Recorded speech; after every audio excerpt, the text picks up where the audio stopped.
You ask Tiger to solve. This deals with linear equations with one unknown.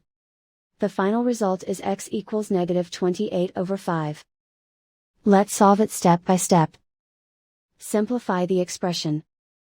Expand the parentheses. Simplify the arithmetic. Expand the parentheses. Simplify the arithmetic.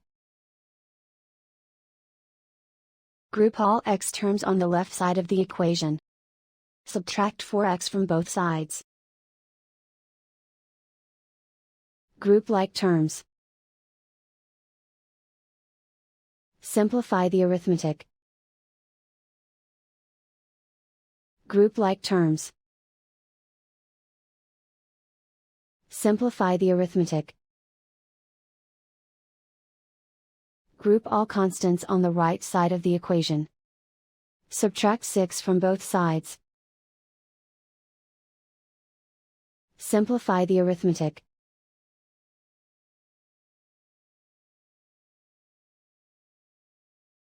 Isolate the x.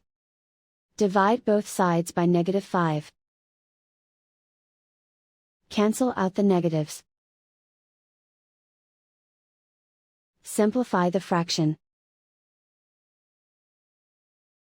Move the negative sign from the denominator to the numerator.